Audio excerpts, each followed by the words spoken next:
everybody, and welcome to the Virtual Delegate. Thank you so much for spending a little bit of time with us here on this Wednesday afternoon, wherever you happen to be tuning in from across the world. This is your home of innovative, exciting ideas for your next virtual or hybrid event. My name is David Mead, and remember, throughout, we want this to be as interactive as possible. So don't forget to leave your comments. Don't forget to like, share, subscribe, like all the cool kids are asking for on the YouTubes these days. But also, why not share this video to your feed so some of your other friends and event professionals can get involved as well? And if you do leave a comment of any kind while watching the show, then big news, you might win a chocolate bar. They're very low quality. They're all we could get, but we do have our names on the sticker. So why on earth wouldn't you like them? If you have missed any of the episodes that we've had so far, and remember there are 4 more to come, then type the word recordings inside the comments and we will make sure that we send you a link to absolutely everything you need, so you don't miss a single episode of the Virtual Delegate. Well, you're here, I'm here, we're all here, so I think it's about time that we got started for episode 2 of the Virtual Delegate.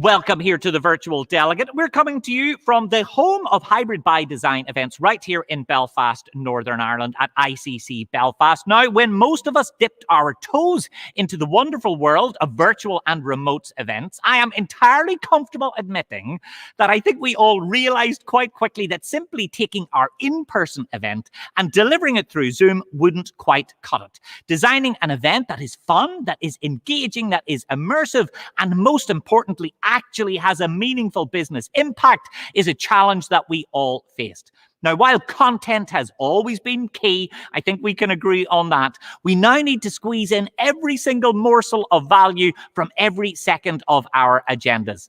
But how do we master content creation in virtual? Is it a different discipline? How do we shape it to create meetings and events that genuinely matter? Well, luckily today on the Virtual Delegate, we are joined by 3 experts to share their knowledge, their experience, and their expertise on just that. So let's take a look at who we've got coming up today. We're delighted to be joined by Nick Gold from Speakers Corner. Nick has booked more speakers than anyone else in the universe. He'll be able to advise on picking the right speaker for the right message and the right medium.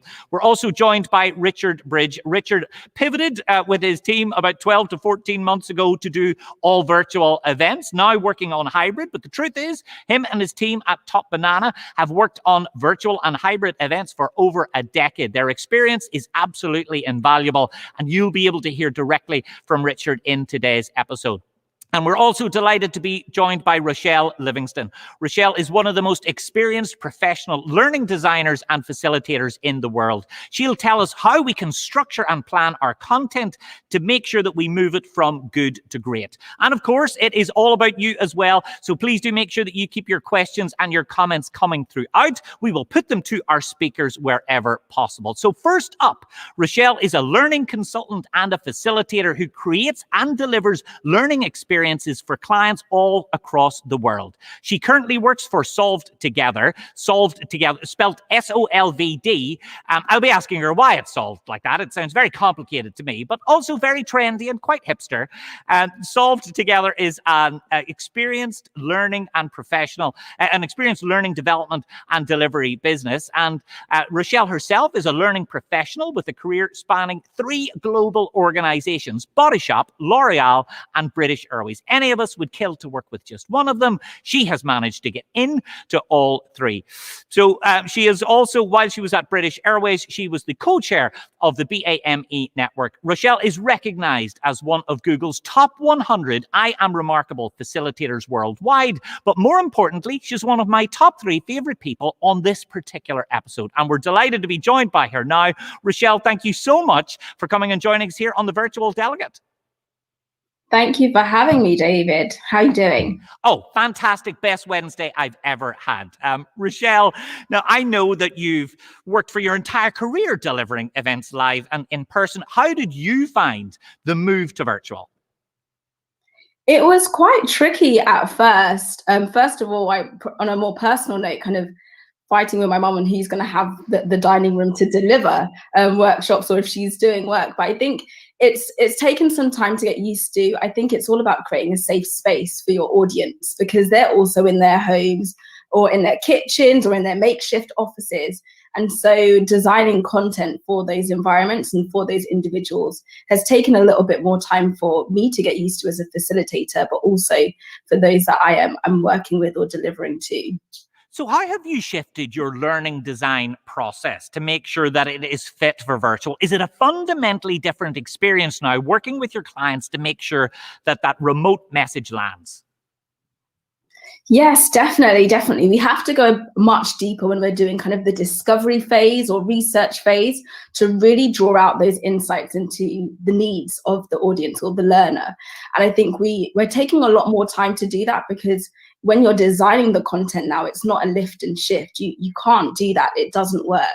But we have to really think about all the factors that play a part in the design of that content and the time you have to deliver that content. So that could be the complexity of it. It could be the value add of that content. You really have to take the time in that design phase to think about the different styles that you'll deliver it in as well. So creating that kind of texture and variety. You know, we've all been in those workshops in the classroom where you see the facilitator open up the slide deck and there's 100 slides, literally 100 slides, and you think, what am I in for? Whereas now we can really start to play around with videos, with podcasts, with the whole experience, not just when they're with you as a facilitator, but pre and post as well. So you're truly creating an end-to-end experience with your content. I mean, Rochelle, you can talk about slides. When I was there, it was acetates, but we'll move swiftly on from that horrible digression. Rochelle, tell me, how do you create texture? How do you create a variety, a sense of a different experience? Because you've mentioned that variety creates the opportunity for the learner to engage in the content in a much easier way. But how can we make it feel different and unusual so that every single speaker and every single breakout isn't identical to the last? There's lots of ways. I think you have to be really open-minded, first of all, going into it, and be creative. Think outside the box, as it were. So it could be videos where you're thinking around getting people's personal experiences. It could be videos that are more tutorials. It could be getting someone to speak. I think one of the things that we probably lost a little bit from our kind of face-to-face and in-person interaction is that human connection and community. So you have to think about, how do you design that into virtual environments? So things like the breakout rooms, what are the types of activities that you're designing? So I like to think about things that are more reflective, things that are discussions, opportunities for people to put things into practice and go away and do things. It doesn't have to be in that particular moment. I think also designing time for feedback as well. So a lot of the time we'll have a breakout, you'll have like a mini debrief, and then you're on to the next part of the content. Actually bask in that feedback, create that time for your audience and for your attendees to share their learnings and pick up on little things along the way. I think other ways in terms of that variety, like I said, it's the pre and post, not just during the session itself. So I know working with you, David, we'll get you to do a video perhaps beforehand to really warm people up. It might be sending a care package, so it has little bits and bobs in there to help people get prepared for the experience that they're about to have with you or your other facilitators or SMEs. And when it comes to making sure that that entire journey occurs, so there is a pre-virtual event experience, there is a post-virtual event experience. We know that no matter what the content is that we're delivering, psychology tells us that there's a forgetting curve. So within 24 hours, I think somewhere in the region of 80% of that content just goes, it leaves the learner's brain. Well, if a CEO is delivering an essential keynote, if someone is delivering virtually a message that they need their people to land, is it even more likely that they'll forget the content quicker in virtual, or are there opportunities to embed it in different ways? Definitely the latter. There's definitely lots and lots of opportunities to help you embed it post leaving their screen. I think during those events, during those learning events, whatever it may be, if it's more of a 1 hour session or whether it's a 1 day or longer session, 1 week session, I think what's really key is making it real and go back to the root of what do my audience need to know? What do they need to think? What do they need to feel? What do you want them to do? And again, design for those different senses as well. I think you have to really play a part in not just thinking about what are my audience looking at and what are they listening to, but what is their whole experience? So in terms of that design of content, if it is something really complex, break it down, take the time. It might not be, you can't squeeze it all in an hour as you could have done perhaps in a e-learning or in a physical space. So really break it down and really start to think about how can I really engage my audience in a different way. It can't be, like I said before, the lift and shift. And I think going back to the environment that people are learning in. So again, how are you going to break through for people who might be waiting for the doorbell to ring for that Amazon order, or they're trying to get their lunch, or they've got to go and get the kids, or for me, I've just got a cat, so she's always running around. How are you engaging your audience in all of those experiences? And I think going back to what you're saying around that forgetting curve, you've got to really think about what is the key message. Go back to that key message. I think a lot of the time we overcomplicate the content, and actually simplifying it in the virtual world and stripping it back is a great place to start, and helping you build up and build onto that. Stripping it back and focusing on that core message is a really great takeaway. Thanks, Rochelle. Stay where you are. We'll be back to you in just a few moments. And if you want to find out a little bit more about Rochelle's work, add her on LinkedIn. She's there with all of the cool kids, or visit solved.com.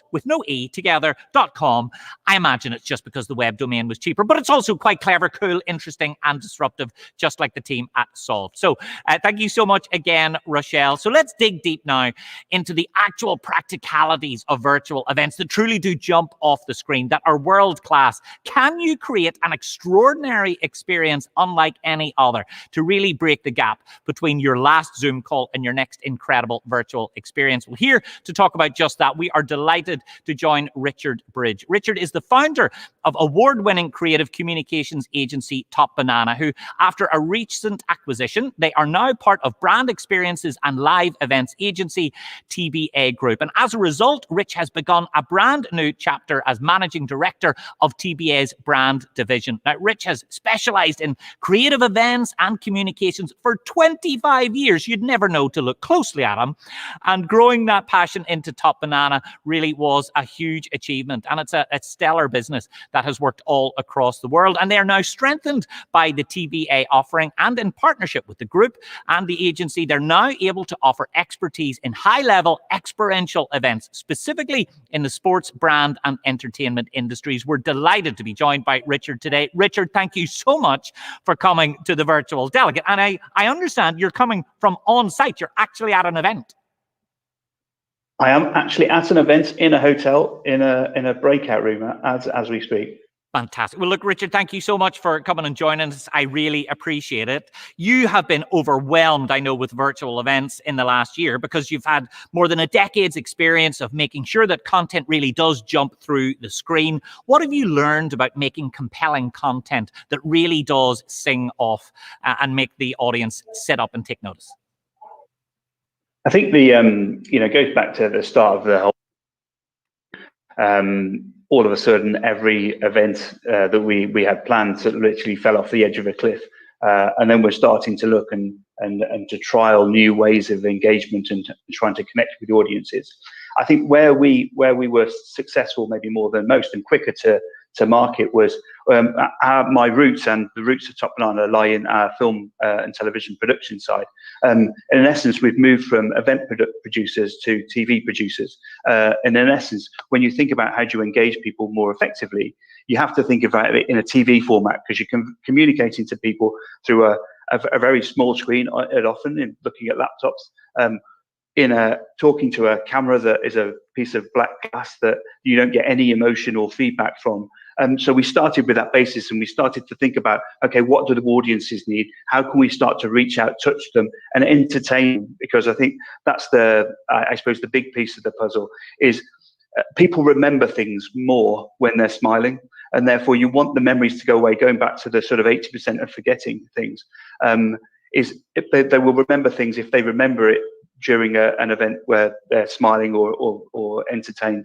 And I think there's lots of television production techniques that we use, and in fact, David, you're using it today in terms of having multiple camera angles, changing the shot from full screen to a two-shot.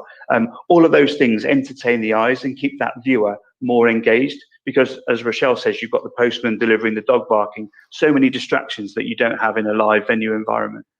So tell me, when it comes to taking that often corporate-y, boring, not terribly exciting state of the nation, business updates that need to be delivered, how do you actually make them entertaining so that the material sticks? And I know that you and your team have worked incredibly hard to truly create Saturday night entertaining style TV shows that are customized, written from the ground up around your client, but they're a bit of a Trojan horse, aren't they, Rich, in that they're incredibly entertaining, they're fun, they're interactive, they're live, but they also get across a business message.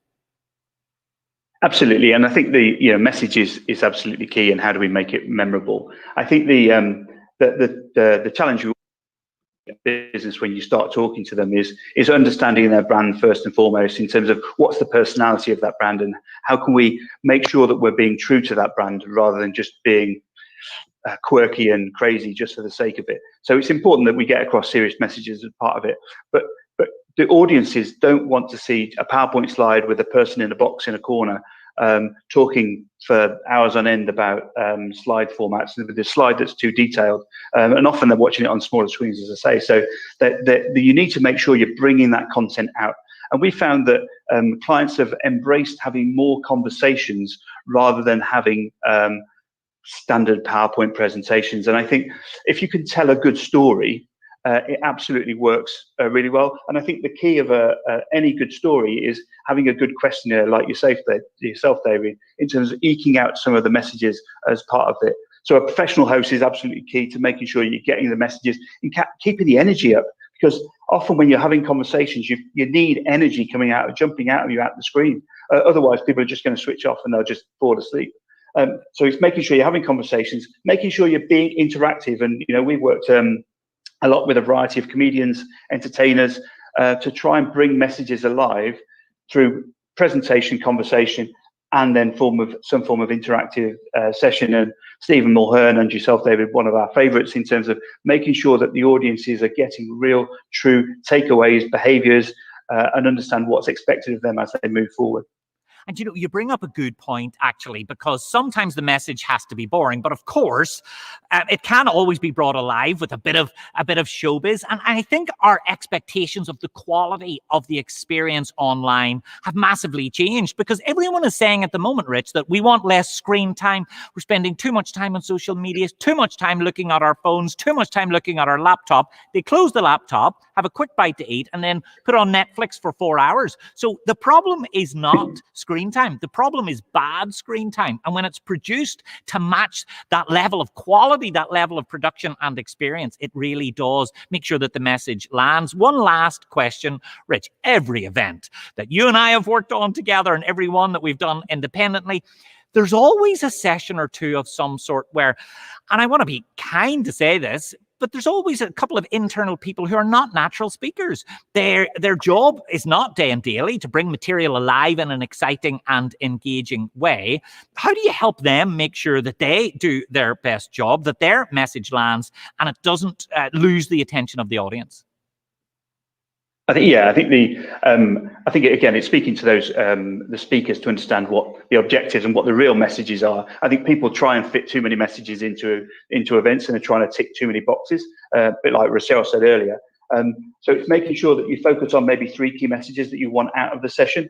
Can you put it into is a conversation? So you're having a conversation. Can you get a guest speaker to interview? Can you get a guest speaker to bring real value in terms of another life experience for another sector, etc.?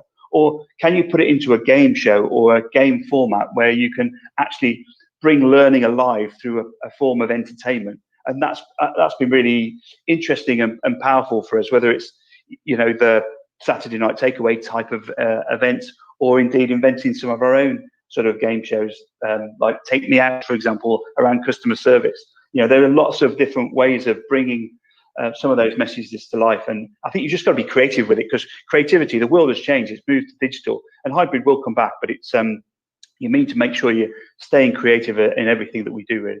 And a big part of our job is also convincing the client that sometimes that important messages can be made in entertaining ways as well. Rich, thank you so much for joining us. Stay there. We'll have you back in a little second. And of course, if you want to find out anything more about Rich's work, then visit him and the team. Some of their work has been absolutely breathtaking. Worked with the biggest brands in the world and made it compelling, exciting, engaging, and dare I say it, fun. And remember, we are interactive here at the Virtual Delegate. If you've got any comment, if you've got any feedback, then put it inside the chat and we will get back to you a little bit later. And if you have missed any of the episodes so far, type the word recording in the comments and we'll make sure that you get everything that you have missed. Now, finally, when it comes to content, every once in a while, nothing beats getting a world-class speaker, someone who can bring their experience, their richness, their expertise to inspire the audience. And of course, gone are the days of just booking a speaker to do something after dinner. They now need to move the needle on the impact of the event. And that is where our next guest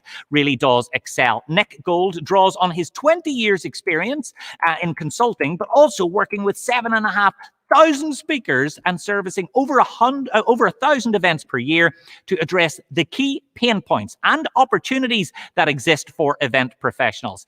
Nick is the managing director of the UK's leading international speakers bureau, Speakers Corner, and Nick has turned a bespoke entertainment bookings agency into a truly market-leading speaker bureau and consultancy that sits at the heart of the events industry. And in the last year, they have supplied more virtual speakers to events than anyone else in the world. So he is best placed to tell us how to get the best out of a virtual speaker. And Nick, we are delighted to have you join us. Thanks for coming to the Virtual Delegate.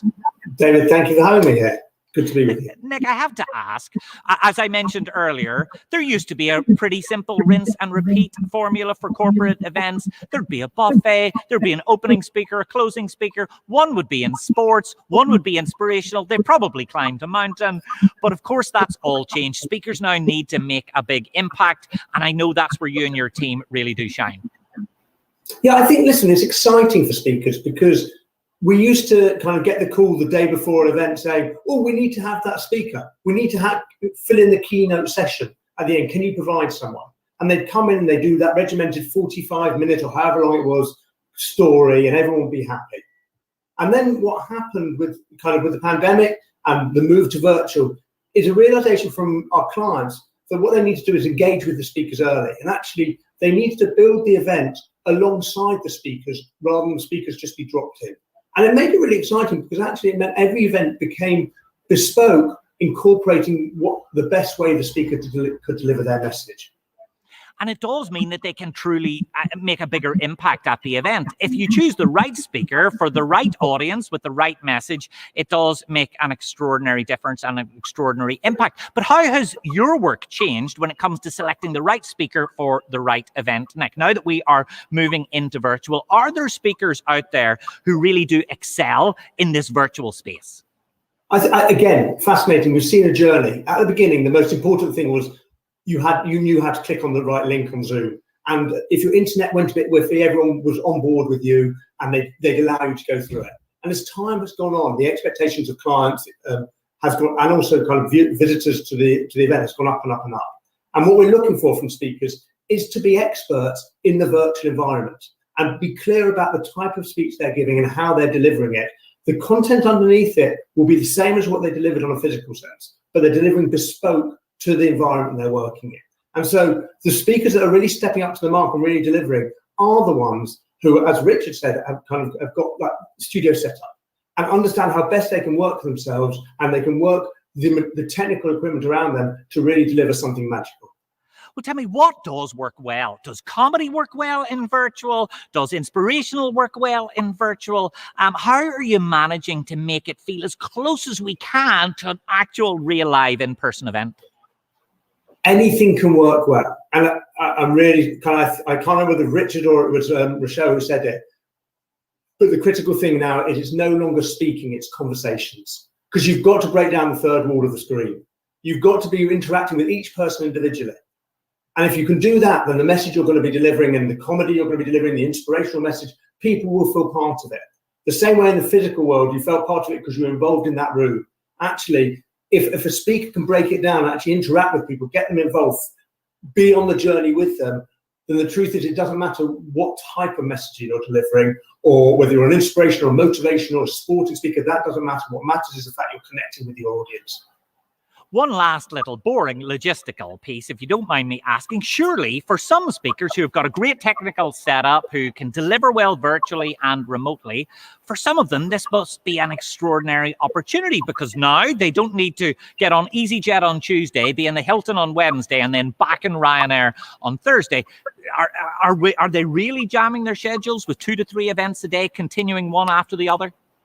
So I think there's two elements to this. I think the truth of the matter is, I am very bullish about the whole thing. I think it's an amazing opportunity for speakers to redevelop themselves and create a whole new marketplace for themselves. Because the truth is, the physical event, which, as and when hopefully it comes back soon, and with Richard at the event as a live event, that's great news, is going to be another element alongside the virtual. They deliver two different things.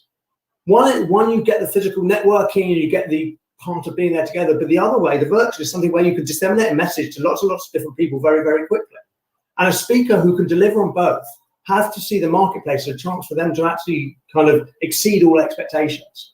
I mean, the truth is, yes, kind of it is very easy to deliver kind of multiple speeches a day, but we've all experienced now speaking on camera, and in my view, it's even more exhausting than it ever was on stage, where you have the natural energy of the room taking you through it. And I think speakers are realizing this and starting to actually understand that to continually deliver at the very best, they need to make sure they've got the energy in order to give it out to the camera, give it out to the attendant. Well, Nick, I think we need the keys to the vault now. Give us your top 3 virtual speakers. Who have you delivered to clients and they just nail it every time? Who's the best? So the person who immediately springs to mind is a guy called Duncan Wardle, who was the creative director for Disney, and he switched to virtual. He transformed he's got a studio in his house. It was a spare bedroom in his house, but he is completely interactive the whole way through. He uses breakout rooms, he uses polls, he uses every single little bit of gadget. And his message, his thing right now is even moving now, doing more and more stuff in the virtual environment. And he just says that's where it's all going to go. So very much I highlight Duncan, but then David, I'm with you, and I'm not going to let this opportunity pass. And you've absolutely grasped the whole thing. You work with the client all the way through the steps from the initial conversation, and that's what we're looking for from clients. Is actually to work with their speakers, not see them as a bit that gets dropped in at the last minute. Use and abuse your speakers. Enjoy the fact that they are there to help you, and those speakers have done more kind of virtual events that can provide you more expertise than anyone else. I think that's what you do so fantastically, and I've got to stop praising you. Well, I mean, if you could get me a T-shirt with that on it, I would appreciate it. But it's very kind. And truth is, from my point of view as a speaker, we've delivered over 100 virtual events since the pandemic came in, and they definitely do involve more work. They involve more prep. They involve more briefs. However, as a consequence, I think as someone who is coming into a business for a short period of time does a better job. They understand the culture, the challenges, the opportunities, the personality of the place, not just what is difficult and exciting for them today, but longitudinally in the future as well. So Nick, I'm so encouraged to see that speakers are busy and that they're delivering great work externally and remotely as well. So let's bring back Rochelle and Rich. It's lovely to have you all. So one last question to each of you. Rochelle, what do you think is the future? How soon will we move to a hybrid model? And do you think it'll ever be the same as it was 18 months ago? I mean, I don't think it will be the same. And actually, there's great opportunity in that, of it not being the same. But I do think a hybrid model will happen really soon. Even with working with Solve, we've been working with them for some time, and we actually only met a few weeks ago. But that there's such great interactivity in that, whether it's social, whether it's more formal. So I think people will move to a hybrid model soon. But I also think that organizations should be patient with their employees, for those that want to come back to the office and those that don't. So I think each organization will be different, but really listen to your employees, and again, make it social, whether it is virtual, whether it's in person, but take the time, strip it back, and be patient. And Nick, what about the future of your team? Will you all be working together or remotely in the medium and long term? So there are guys already coming back in the office, because ultimately we work with a lot of speakers, but actually it's the input from each individual person and the feedback we get. So they're enjoying being together. Now, that's not going to be 5 days a week or anything like that, but actually they're coming in as and when they see fit, or when they've got kind of an inquiry for a client where they need to bounce off ideas. That's when they come in and get together, and they're enjoying that as much as they're enjoying the freedom of being able to work when they want to work. And finally, Richard, it's almost like you and your team were made for a pandemic. You're broadcast professionals, you're TV professionals. Do you see that this hybrid and this virtual model at the high quality end is here to stay? Yeah, absolutely. I think as Rochelle put it, it's about having choice and making sure you're there for the audiences, because companies still need to communicate whether there's a pandemic or no pandemic. Hybrid will be I suppose, the next step in the journey back to face-to-face and fully face-to-face. But I think hybrid will always play a part in terms of reaching more people, and people, in the shorter term, building confidence in the event sector, so people can come to a venue if they choose to do that. But if they don't, then they're able to watch and take part at home. And giving them choice, I think, is really important, because I think we still need to engage those audiences and making sure we deliver on that promise. We're already working on technologies that enable us to make sure that we're dealing with both audiences and giving them the best experience, because what you can't do is just stream, as we used to do, a live event with a PowerPoint slide at the side and a camera. You need to create a TV studio in a venue and then have audiences there watching that TV production, and think of it like that, rather than thinking I'm just putting a normal conference on, because it's not a normal conference anymore. And that's what hybrid in essence is. Richard, can you make me a hologram? Is that where we're going to next? Will I be virtual Dave next year?